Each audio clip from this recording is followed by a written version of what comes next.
Joining me today is Carol Snow, author of The Girl on the Beach. Sonia and Graham Starr seem to have it all: wealth, success, and a beloved 4-year-old daughter, Roxie. But when Roxie disappears into the Pacific Ocean on a perfect summer afternoon, their lives are shattered. Months later, Roxie's former nanny, 21-year-old Colleen, returns to the Star's beach house, burdened by guilt and unanswered questions.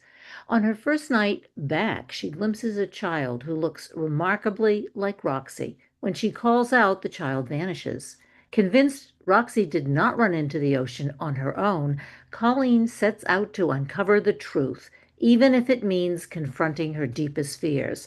Carol Snow, author of contemporary and young adult fiction, is a graduate of Brown University. She has worked as a freelance writer and editor whose writing has appeared in the Los Angeles Review of Books, City Magazine, and Salon. Welcome to the show, Carol. Nice to have you on.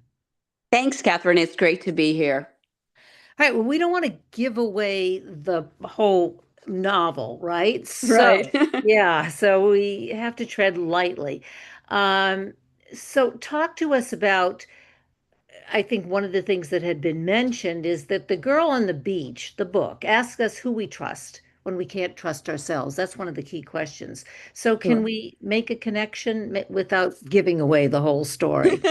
How's that? Yeah, I mean it's the when the book starts, Colleen, the book starts in January at the beach. It is set in around Santa Barbara, which is colloquially called, or maybe marketing speak, the American Riviera, and it actually does kind of look like the Riviera. There's the mountains go into the sea. It's absolutely beautiful, idyllic. I mean, it's Oprah lives up there, and Harry and Meghan. I mean, people who can choose to live everywhere Yep. live there. And so there's a juxtaposition here between the setting being so beautiful and these people's lives seeming so perfect, and then really what's going on underneath that. And so when the book opens, Colleen is actually going back to the beach house. So it starts kind of in the middle of the story because there's a dual timeline narrative where this horrible thing has happened and Colleen is trying to deal with it. But then in sort of flashbacks, the before story then unfolds, and so the story reveals itself in this, in this kind of, it's January at the beach, and this girl is grieving, and then you flash back to summer scenes where everything is kind of perfect. So it's, as a reader, you see that the effect that this has had on everyone, but you also see what it was like before, and so it unfolds bit by bit to find out what's actually going on. So how does the story relate to you in your personal life, in your just in your evolution as a writer? It's quite different for me because I started, this is my 10th book, and my first book came out about 20 years ago. And my earlier work was much lighter. And I don't know if, I mean, I think it's a dual, and this is a psychological thriller. This is my first psychological thriller. Or I should say the first one that got published. I attempted one once and it really went off the rails. I just Um, want to, I think timing is everything, as we say, but the timing is right. People like somehow psychological thrillers, I have sort of taken on, I think they're very, I don't want to use the word trendy, but they're very popular, right?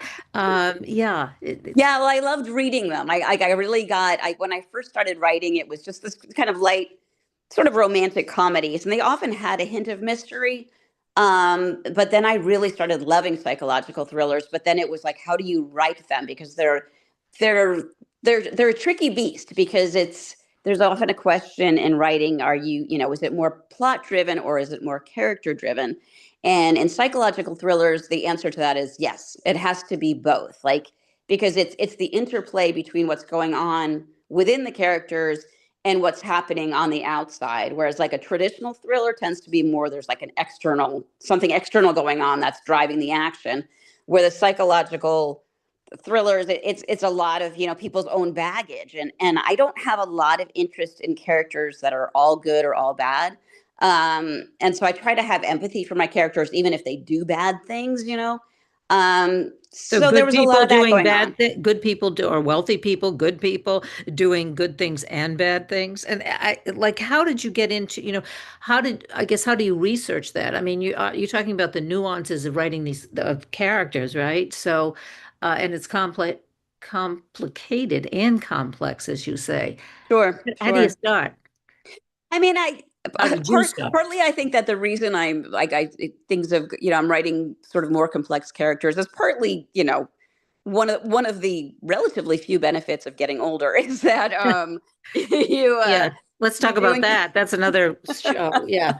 you know the Yeah. idealism slips a little bit. You Yeah. get a little more realistic, hopefully, as you get older. And so I think having known a lot of people, having kind of been different versions of myself, most of my characters have at least a small piece of myself, and it might be like me, the worst moment of my worst day extrapolated to an entire character. It's not like I'm not writing myself, and I don't put real people in my books. I don't put myself in my books. That's very limiting, and it's more kind of a stew. But it's probably that I was a psychology major, so a lot of my studies in terms of what's going on in the subconscious, how does what chemically what drives people, what drives behavior, and so when I write, I try to think about what does this character want, what is this character running from, and in this guilt is a huge factor in this book, and they're all kind of there's the two parents. This child was unsupervised. She had two parents at home and a babysitter. She was unsupervised, and then she goes off into the ocean. So they're all dealing with terrible guilt. And this makes it sound like a really dark book. It's actually kind of a fun book, but Yeah. there's a lot of there's this darkness in it as well. You can't have this kind of a plot without that. But they're all the babysitter, she's just driven to find out, hoping that this child is still alive, and she's not sure if she's delusional or not, but she's just trying to get out of this hole. And the mother of the child was always a workaholic, and she buries herself even more in work. And the father just wallows. He's kind of a man child anyway, and he just wallows. So they're all dealing with the same event, but in different ways. And as a reader, you ask, well, what is the guilt, the reason for the guilt? Is there something behind it? Were any of these characters responsible for this child's disappearance or drowning? Um, there was a lot kind of going on there's a lot under the surface in psychological thrillers, Then which what's is the fun it's a in it? tough Because you balancing mentioned act. it sounds, I mean, guilt and all you've described in terms of how the characters feel.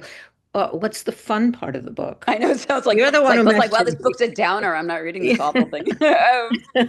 Well, partly with the dual narrative, and in my first draft, or first wasn't first draft, my 20th draft. I don't even know where I was at this point. Yeah. Um, the book was kind of too long, and I trimmed and the after is after the child has gone, and so weight wise, it's probably maybe 2/3 of the book is essentially the before story, which is this extremely wealthy couple, where they have a house in Montecito, which is, again, that's where Oprah lives, and just it's a ridiculous kind of, it's beautiful, but sort of a ridiculous amount of wealth. People commute to LA via helicopter, like you see them fly in all the time, like people are just going to work on the helicopter. And so this family has quite a lot of money, and they buy a beach house 15 minutes away, which, believe it or not, is not unheard of in that part of the world. So they have this very kind of the life that this very idealized sort of life that I think American consumer culture has made people think that if you have this life, if you have all of these things, if you have all of this money, your life will be perfect. And yet, um, and so they're trying to kind of make the most of it, but it's not necessarily going well. But Yeah. so it ends up with like this college girl, she's kind of a party girl. You see the party. She's a student at UC Santa Barbara, and she's sort of this party girl. And then meanwhile, she's working as a babysitter, and they're having margaritas at sunset every night, and in this very glamorous, glossy world. So that's the fun part of the book. Okay. Yeah. So And I I don't want think it to people, sound like it's like this book sounds awful. I don't want to be depressed. It's not a depressing book. No. No, it doesn't sound depressing. It does sound exciting, actually. But I think one of the things that you're describing, the characters and where they live, I think people on the outside always kind of feel like if you have that kind of a lifestyle, that they're insulated somehow from all the stuff that most people have to in a lifetime have to deal with, right? With, finance, Right, sickness, right. all of that stuff.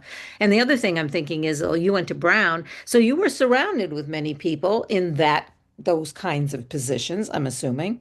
And you're, Sure, sure. And I yeah, don't, and I'm not gonna like pretend that I think, oh, it's not, this wonderful house, beach house on the water, like that sounds great. Like I'm not saying it's, not I'm bad. not, Yeah, I am American, I'm not, yeah, right, I'm not anti beach house at all. right. But there is, I think, just culturally, the Kardashians, that there's been this glorification of ostentatious wealth, and the kind of the social media culture of showing off. Here I am on, in this milieu or that milieu, and again, like they're fun. Like I'm not against any of it, but to think that that's what really matters most is a delusion. And so when people put all their energy into chasing that kind of lifestyle as an end in and of itself, um, and I certainly have.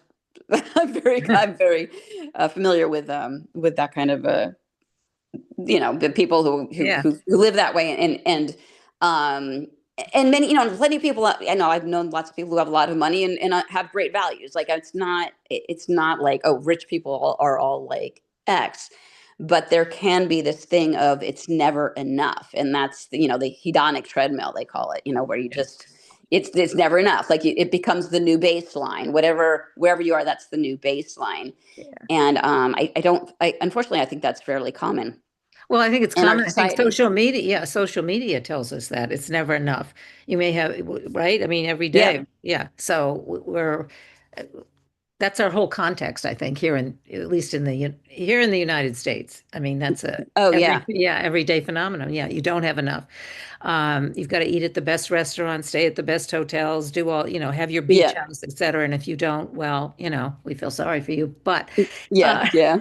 is there, so is there a lesson that we learn, when we finish the book? I mean, is all of what we've been talking about something that you really is part of this novel? I mean, when I started it, I was looking. I read a book. It was about screenwriting, and I'm not a screenwriter. I've never written a screenplay, but it's I think it's called Save the Cat. It's this excellent, but it was a very good book about writing, even just writing in general. And early on, I can't remember the phrase they used. It was something, I mean, to me, it was sort of like theme. It's not, they used a different phrase. And it's that essentially there should be some central message, and it doesn't have, it's not necessarily a moral of the story. I mean, it could have been that money is the answer to all happiness. The answer, like, obviously that's not my message, but it's just some kind of unifying belief system within the book, like one kernel. And so I worked on that, and they were like, you got like one sentence, like, what's your sentence? And I should like have that down and be snappy about it. But it was something like, a central theme to me was about parenthood, and that when you become a parent, um, you have to prioritize your children. That doesn't mean being a trad wife or anything like that. But just you have to prioritize your child's safety. Like there are certain things you have to give up if you're going to make sacrifices, and you have to. If you're taking responsibility for raising a child, you really have to focus on that and Yeah. and make that more important than other things. So yeah, I mean, it's my focus was very much on human connection. It matters more, than the pursuit of this endless pursuit of a lifestyle with no end in sight, like Yeah. the never enough. All I the believe. stuff. Yeah. But now I want to get back to some of your experience because, okay, so you're a writer, but before you became Uh-huh. a writer, I have here that you were a tour guide, a tutor, a chambermaid, a waitress. worked for a This always teacher. makes it sound, I know, and I Yeah. should probably change my bio. It always makes it sound like I did this till I was 40. This way, that was all kind of when I was younger, through college and grad school. But it does I have an did. effect, or I don't, yeah, does it, it's sort of, those are your experiences, right? Whether they're six Oh months or yeah. 6 years. So what was the impact of having had those experiences? Being, I'm not going to repeat them again, but, how about a chambermaid or a waitress? I mean, I was a waitress when I was in graduate school, and after 2 weeks, I quit before they fired me because I was not up to I could not, couldn't do, I was I was terrible. terrible. Yeah, I was really Anything bad. multitasking, Yeah. anything, maybe it's the creative brain or something. It just, anything multitasking, it's like I short circuit. Like I was terrible at all of them. And even the chambermaid, I don't know, 17 maybe. And we all started, it was 3.35 an hour. It was minimum wage. And then after like 2 weeks, everyone got a 20-cent raise except for me because I was so bad. I remember walking in once to a room of other maids and they were talking about like how slow I was. And I was so it was, and partly because of that. I mean, I really, a lot of the, for me, this was a summer job, but some of the other maids, this is what they did. Yeah. It was on Cape Cod. My family's on Cape Cod, but, and it certainly brought home a respect for manual labor in a different. I mean, I have respect for all work, but for just how hard it is, like how hard Yeah. it is to do it, and that when people take pride in it, like how much that matters, and that it's not like, oh, I'm above that. Like I was actively bad at it. Like I was trying to be good, and I was terrible. Yeah. And I was also a terrible waitress, but I was very good at apologizing. I would just spend the entire meal going, I'm sorry, it's late. I'm sorry, I forgot your drink. I'm sorry. And so then they'd take pity and, give me a tip. But Yeah. yeah, Well, was and, not and good at sometimes that. I think part of that experience for me too is realizing, having an understanding of people who that is what they do for their a living, for their whole lives. And, particularly with the waitressing, like I always, the sort of, always felt not demeaned, but like there was this kind of like, you're working for me, and this kind of like I Hmm. was in this powerless position. And I think Oh, that yeah. really bothered me. And I wasn't doing a good job. There's no question about that. But, yeah, feeling very, powerless. Yes. And very exposed. Yeah. You kind of have to take it if people are rude to you. You're just, yeah, you kind of have to smile and take it. And, it does make you see the world in a different way. And hopefully, I feel like everyone, should have a crappy job when they're young, like, or Yeah. multiple crappy jobs, because Yeah. it just gives you respect, for the work that goes into that kind of situation, when that's someone's whole life, when it's not like, oh, I have to do this for 2 months and then I go back to college. It's Right. like, if that's your life and you just have to work at it and be good, and if you can take pride in it, and just again knowing that I was actively bad at it, like I was really trying to be good, but I wasn't. Yeah, well, I experienced very much the same feelings that you did. But now working in a t-shirt for a t-shirt company, Yeah, that was fun. yeah, tell us about that. That was my first job out of college. It was called Peacock Papers, and it was the first company that did graphic designs on t-shirts. Like there'd be a saying, but then it would be graphically designed. And there were things like gift bags were very new at the time, and they'd have sayings on the gift bags, which now you see all the time. It doesn't seem particularly unique, but it was unique at the time.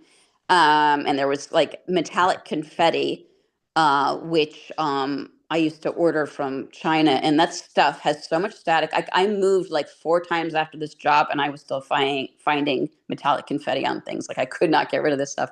Um, but yeah, it was really cool. Like I did a lot of copywriting, and I was the assistant to the president, so a lot of it was administrative. But I would do purchasing and copywriting, and yeah, it was very cool. It was in Boston, and it's no So longer you did with well. us, but. Yeah.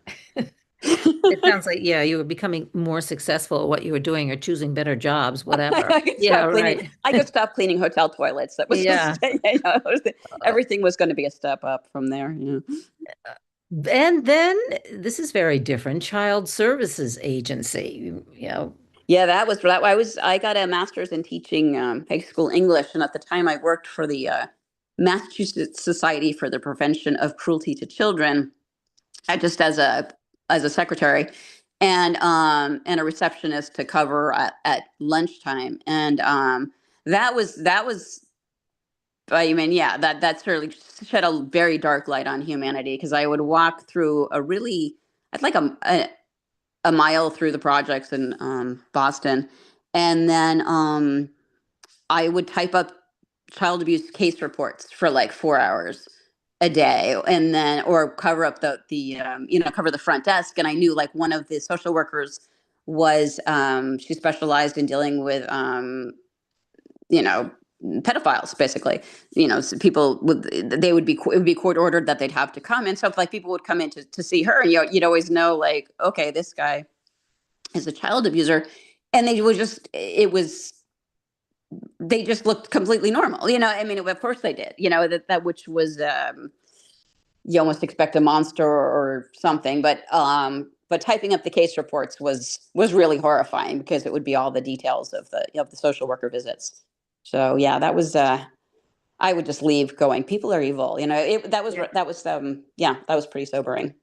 And So yeah, people are sorry. evil, and then they lead you right into the psychological thriller, I guess, I right? know, Does yeah, it? that I don't want to write anything that dark. I mean, it was dark. Yeah, it was I'm grateful that it was so out of the realm of my experience, the kinds of things I was typing up. Because it'd be very because you're a social worker, so I mean, I'm sure you're Yeah, familiar with the I'm absolutely kinds of familiar with reports. that. Yes. Yeah, Yeah. yeah. One of the things you mentioned, because we're, in terms of when you write this particular book, and Uh-huh. like it was too long, and you had to cut it off. And I've noticed not just in books or novels or films, screenwriting, it seems to me that, and even theater, Broadway shows, Hmm. they're all too long. What is the Yeah. difficult? Why is it so difficult for whoever is writing in any of those genres to shorten it, to not keep on going when it should be? We only have 4 minutes left, so Okay. Yeah. No, yeah. the same thing. Yeah, the same. Yeah, I have the same reaction often, and there's an Elmer Leonard quote, which I'm sure, get sort of wrong, but someone said, "How do you decide what to keep in and what to cut out?" And he said, "I try to cut out the things that people will skip over." Hmm. And I try to keep that in mind. I try to say, okay, is this developing a character or moving the plot forward? And if not, it's got to go. Like there needs to be a reason why you're putting everything in, or just yeah. I find filler. It can be a bit much. So yeah, I'm very conscious of that, trying to cut it down. And I hadn't realized that it was only because it was so long. It was too long that I was sort of forced to do it. But once I trimmed it down, I thought, oh no, it's actually much stronger now. I didn't need all of that. So it felt better. I mean, once I you did do it, right? definitely. Yeah. Yeah, it was But tighter, and tighter. endings. Well, I guess endings are included in this. Not knowing how to end it. Endings are, Yeah. yeah. I felt like I got the rhythm right on this ending. I've had other books where I know it was sort of too abrupt, because I always know where I'm headed, and I get there and it's like da-da-da, it's over. And so this one, it felt like a better pace, but it's a hard one. I mean, that's almost, I don't know what the trick is. This time I feel like I pulled it off, but other times I didn't, and I don't know if I will next time, but I'll try. But when you do it, it sounds like you feel good about it. Like there's something, it's kind of an emotional response to what you did, a positive one once you've done it. Cut Yeah, it well, off. you Yeah. kind of know it. And there Yeah. can be a negative response, and sometimes you haven't nailed it, and it's hard to figure it out. But I think with experience, I mean, it gets easier. It's never easy. Writing is just hard. It just is. But Yeah. But it's sometimes somehow through the universe it works out. yeah. Well, You have the what passion, talent. You keep on going, and this book No, sounds thank you. yeah no this sounds really exciting to tell you the truth. And I think we just kind of whet people's appetite because we really didn't give away the story. We learned more about you, and the title of the book is "The Girl on the Beach," and the author is Carol Snow. So Carol, tell us websites and other platforms to go to for more information about this Mm, book and about and other books that you've written. Okay, well, my website is carolsnow.com. So carolsnow.com. And my Instagram is Carol Snow Books is my handle there. And my Facebook got hacked, so I do not have a Facebook. Oh, that's a challenge. Yeah, it is Oh, remarkable. Yeah. that's a It's whole other, remarkably hard to get yeah. back. Oh, yeah. That's everyone's, not everyone's, but it is a nightmare. But anyway, it's really great having you on the show. Thank you so much for having me. Yes, I've enjoyed our talk. I did too. Thank you.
Joining me today is Laura Lekos, author of All the Little Ways.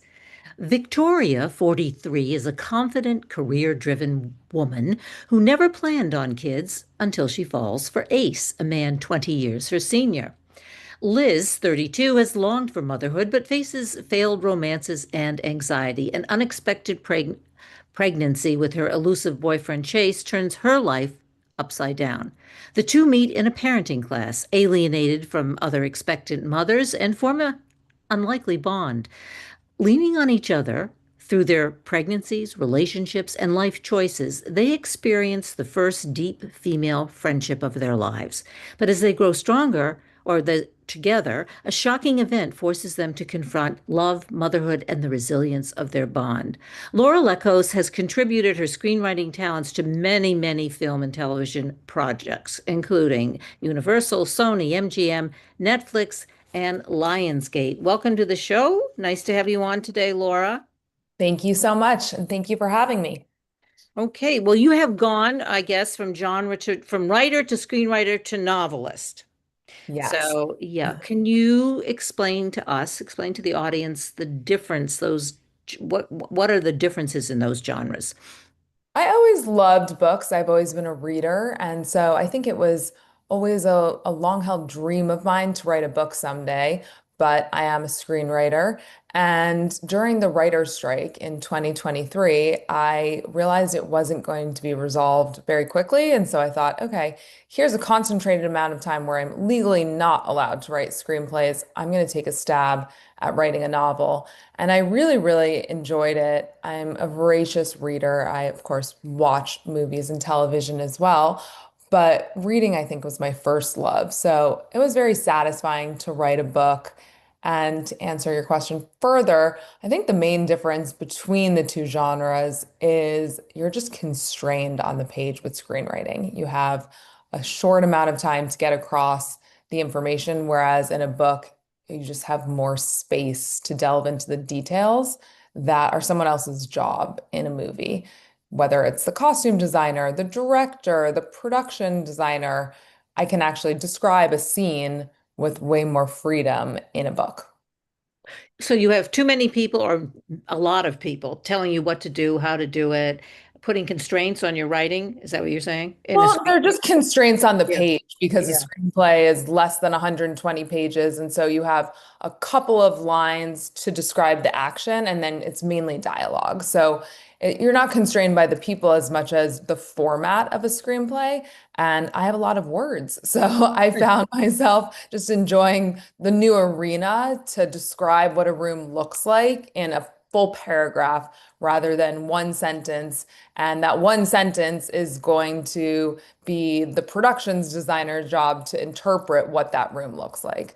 Whereas I can get into the nitty-gritty in a book. Okay. So how do you choose that project? How did you choose this project? How did the characters, the theme actually? The theme came to me, just the idea. I'm always doing projects that are female focused, and I really wanted to do a book about friendship. I think romantic love gets the spotlight for obvious reasons, and there are so many great romance novels out there. Maybe I'll write one day too. And I write a lot of romantic comedies and film. But I think the idea that a platonic love can be life-changing was the kernel in my mind. And then these two characters just came to me and sort of visited, and I would jot down notes about them even before I really put pen to paper. They sort of started to coalesce in my mind, Victoria and Liz, and who they were, their characteristics. And so I felt compelled to write them and their story.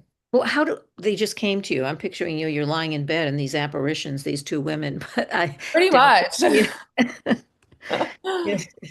Yeah. Was that how it happened? Or, Pretty much. They would just be random moments where I would think about, I had the concept, the sort of 2 to 3 sentence elevator pitch of two very different women who meet because they're expecting, they're thrown together because of their circumstances. And they're both isolated for different reasons. Neither of them have had good relationships with their mothers. They don't have close female friendships, also for different reasons. They're so opposite, and yet this one thing brings them together and they form this incredible friendship as a result. And so I had that idea, and the two characters I knew would be so different. So I started formulating who they were, what they did, and I had so many details in my mind that never even made it onto the page, like what kind of toothbrush they use and toothpaste, and Yeah. so many minute details, but you just sort of start to form who these people are in your mind. And I would drive down the 405. I live in LA, so there's a lot of driving, and I would just sometimes make voice notes on my phone. Things would come to me, or in the middle of the night, I'd wake up and jot a note in my phone. So it came about pretty organically. So, in other words, you're living with the novel all the time. I mean, Pretty much. It's yeah. hard for a writer to turn her mind off, his or her mind off, I find. And then how is it living with you, actually, if it's hard for you to turn it off, right? The Have to people ask my, surrounding you. yeah, I would have Yeah. to ask my husband and my daughter that question. I mean, I definitely, you have to compartmentalize, and I have a young daughter, and I can't always be living in my mind. I have things to do. So I try to keep it to work hours. But, in the night when I can't sleep, waking up, jotting a note down, that doesn't really bother anyone, except Yeah. for maybe my sleep pattern. And your, obviously one of the themes, or maybe the theme, is motherhood, Yeah. and you're a mother. So how does that, any of the your own experiences, do you draw from, to introduce the emotional makeup of these two women? Certainly, I wanted to draw upon my experiences without making it so one note. I think that one goal of the book was, yes, motherhood is incredibly wonderful and it's so fulfilling, but it's not that all the time. And I love my daughter to death. She's the best thing ever. But there were certainly moments where I was hormonal in the early stages and I thought that she looked like a potato. And I was like, everyone is just posting these pictures about how beautiful their children are, and no one's talking about whether or not they might look like a potato. I think there's so many layers to it, and I wanted to explore that complexity and the various aspects that are part of motherhood, where it is challenging, it is hard, it is absolutely magical. And I think that something isn't one emotion all the time. And it changes, as you say. Yes, it isn't one emotion in any one time, and then it evolves anyway.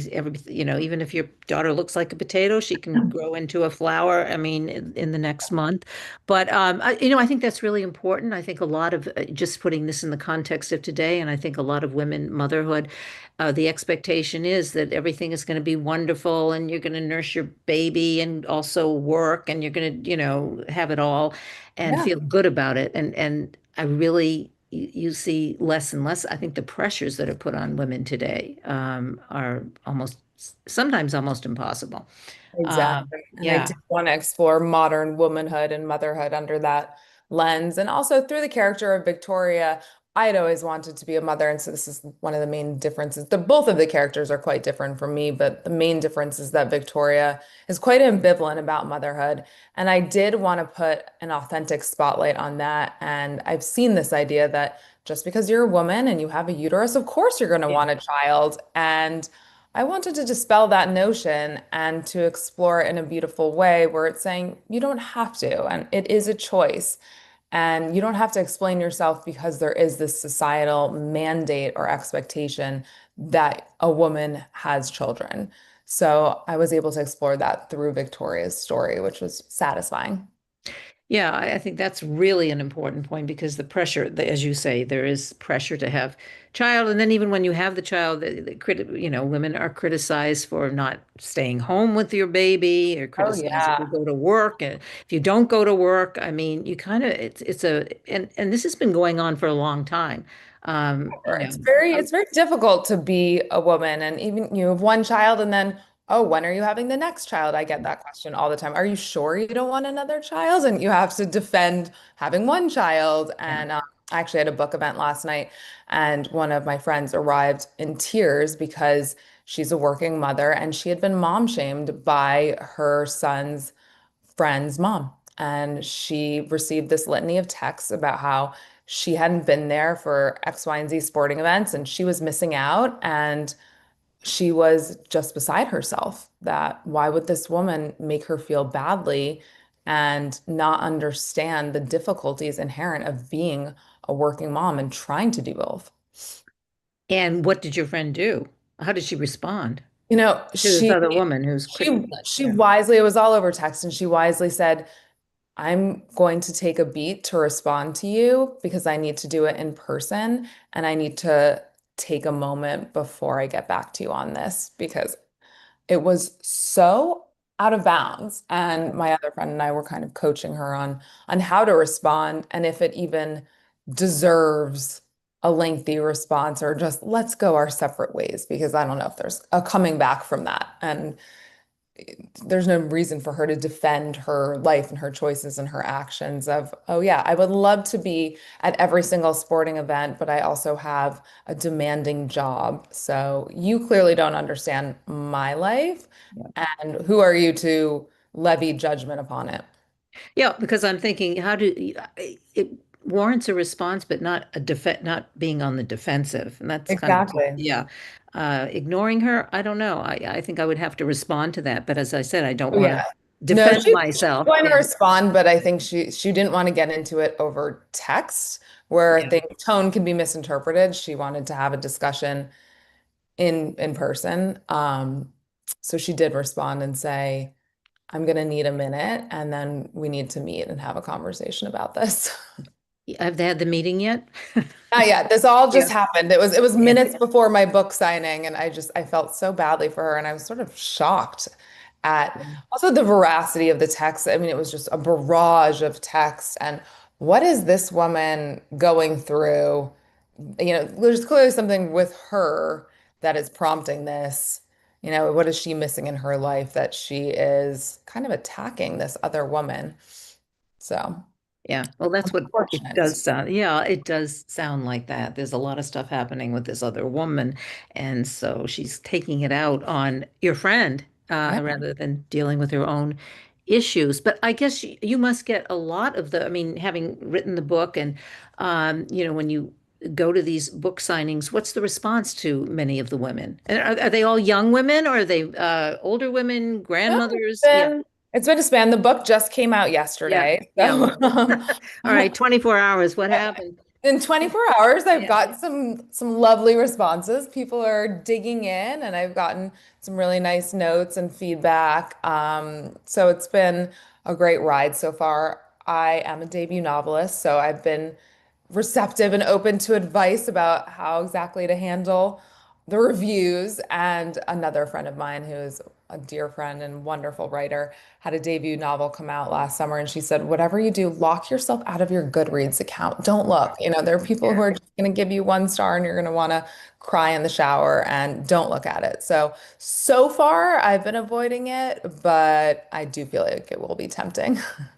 Yeah, I mean, it's going to happen, like your friend said. So I guess that was my next question. How do you handle critiques or criticisms? That's slightly different, right? Because you've written other things and screenplays and that. So yeah, how do you respond when It's people, part yeah, of it. It definitely, everyone's entitled to an opinion. No one's going to like everything. That's just part of the business, whether it's screenwriting or writing a book. I come at it from a place of thank you for taking the time to watch this movie or read this book. I appreciate the thought that you put into it, and I'll consider your opinion, and thank you. yeah. All you can And do. goodbye. No. But I think sometimes, at least when I get a critique or a criticism, the immediate response is, yeah, thank you, and I'll think about it.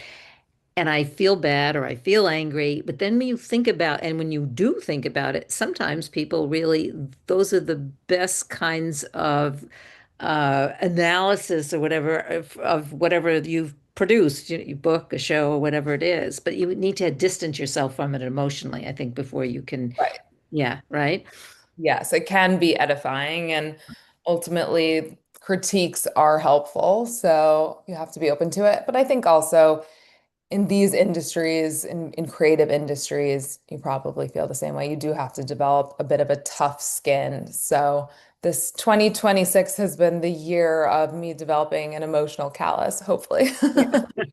Don't listen to the noise or filter out the noise that's not working for you, Right. right? Advice. Yes. Yeah. So I guess I still want to stay on the topic of this, this authentic and honest motherhood, because I think that is really a theme that needs to continue to be explored, I guess.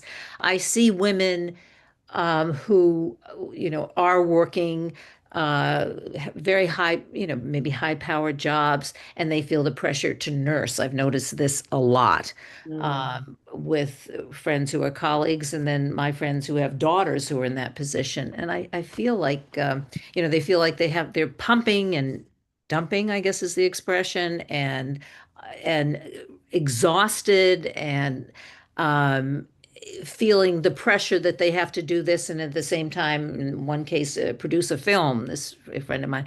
So Mm. how do you, that, and it seems it's common, more common than not. It's quite common. I think there's an enormous amount of external and internal pressure put upon women. I've certainly seen it with my friends where they felt like they have to do all of the things and check off every box. And I think that's incredibly difficult. And someone once told me it's a myth. It's a myth that you can have it all. You can't have it all. You can have it all in 1 hour or in one day in different parts. You can have some of it, but the idea that you can have it all the time simply isn't realistic to me. So there are some days that I'm trying to be super present with my daughter and not look at my phone and not be thinking about work and jotting notes down and just be with her. But the phone rings and it's a producer and I have to take this call and I'm juggling and I'm in the car with her asking her, please just 5 minutes, I have to take this call and don't make a peep or, Yeah. those things where it's nerve-wracking and it is part of life. And at the same time, it's very difficult. So I think it's always a juggling act. And on the one hand, I feel stretched too thin. And then on the other, I think it's also great that she sees me doing something that I love. And she has the idea now that she can be whatever she wants to be when she grows up. She can be a writer, she can be a builder, she can be a doctor, she can do it. So there is something profound about that, about modeling. You can go after your dreams and you can have a family and you can have a career too. And I don't know how old she is, but I'm wondering what is her response? I mean, you're telling her she has choices. She has a lot of choices. She's 6, so the world Oh. is her oyster right now. That's another I've discussed this on my show with actually other psychologists. Uh, how do you feel about this? You're talking about your daughter. You can be anything you want to be, which actually is not true. I mean, maybe she can, but most of us, let's say you're a writer, you're an actress, you're a doctor, but maybe you can't be an astrophysicist. Maybe you have to learn how to kind of hone in on what you're good at. Not at 6, Right. but maybe not at, 26 either. Right. The Um, world, the world narrows, the possibilities yeah. narrow.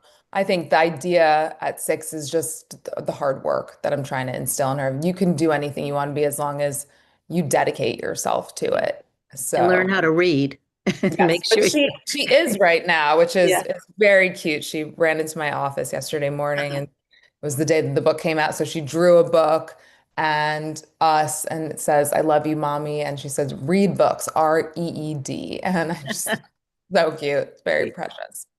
And do you, because I know many schools do this, this is your area of expertise. Do you go into her classroom and read and read books for the class or talk about your work? Yes, they have a wonderful library, and there's a library option to volunteer. So I've gone in a couple times, and I haven't spoken about my work in my book. They're in kindergarten, so Yeah. not necessarily so interested in me as much as the picture books. But I have gone in, and it was such a sweet moment. They're so excited when the parents come in at this age, and I know that that will be fleeting at some point. So I'm really trying to soak up those opportunities while I can. And it was wonderful to see the kids so excited about books, and the librarian's incredible. So it's a lovely opportunity. Um, we don't have a lot of time left, but I want to kind of get back to this. Female relationships are Mhm. very powerful. I mean, that's one of the themes in your book. Yes. But they can also be very fragile, Yeah. and they change as you get older. Um, so, what happens when relationships, well, in this case, we don't want to give away exactly what happens in the book, but women have relationships, and very often those relationships, 2 or 3 relationships, when bad stuff happens, that's who they call their girlfriend, their mother, their sister, and not necessarily their partner if it's a male partner. Right. But as one ages, um, sometimes it doesn't have to be something catastrophic, but relationships change and you need to end that relationship or put a distance or more boundaries. How does that work? Yeah, I think so. And it's happened once or twice in my life. And like anything, it's painful. It's a friendship breakup. And I think that, when it's coming from something petty, you sort of have to rise above it and resolve your differences. But if two people have outgrown each other, much in the same way of a romantic relationship, I think you can wish that person the best and protect your peace and your grace and say, this is no longer serving me, and look for friendships that will do that. Yeah. You began writing, and I think maybe I said this in the beginning. Okay. You were 15 years old, right? Yes, I wrote for magazines when I was young. It was always a part of me. I loved writing and reading. And I wrote for 17 magazine and Girls Life when I was a teenager. And I was an English major in college, still writing for magazines. I thought I was going to go into magazines, and it was when magazines were starting their unfortunate decline. And Yeah. so the summer after my junior year of college, I wrote a terrible novel, which was not published. And I think just so I didn't jump off a cliff, a literary agent who was kind enough to read it gave me a throwaway compliment and said, "You have an ear for dialogue." And that moment changed my life because being 21 with all the hubris of youth and not knowing anything about the entertainment industry, I said, "Great, I'll be a screenwriter." And after graduation, moved across the country to Los Angeles to try my hand at that. And again, I think not knowing everything I didn't know was the only reason, because had I known, I think I would have been paralyzed with fear. But when you're 22, you're fearless and you think you can do it. And eventually I did. You did do it. You really Eventually did it. I Yeah. did. And Yeah. it's a full circle moment though, because that bad first novel changed my life. And now I've written an actual novel. So it's extremely satisfying. And someone asked me whether I prefer books or movies now, having done both. And the truth is, I love both of them. There's something absolutely magical about stepping onto a set and hearing your words come out of these talented people's mouths. And there's just a kinetic energy of being on a set. There's so many people involved. It's a small village. But then there's also something incredibly tangible about holding a book in your hands and looking at it and putting it on your bookshelf and seeing it in bookstores. So the short answer is that I love both. Yeah. You can do both. You don't have to choose, right? I mean, it's is what you're saying. Different. Correct. Yeah. That's good to know. Yeah. Yeah. Oh, what? Couple minutes left. So, All the Little Ways is the title of your new book. And I've been talking to the author, Laura Lekos, and give us a website, platforms to go to so we can follow you, the trajectory of your book and Uh, other work. Obviously, you're doing a lot of other things as well. yes, I have a bunch of book adaptations going on in the film world. And obviously, this book just came out yesterday. So my website is just my name, and same for Instagram and TikTok. LauraleKKOS. Okay. Thank you so much for being on the show today. This was great. Thank you for having me, Yeah. Kathryn. Super fun. Thanks. And good luck with the book. Thank you. Appreciate it.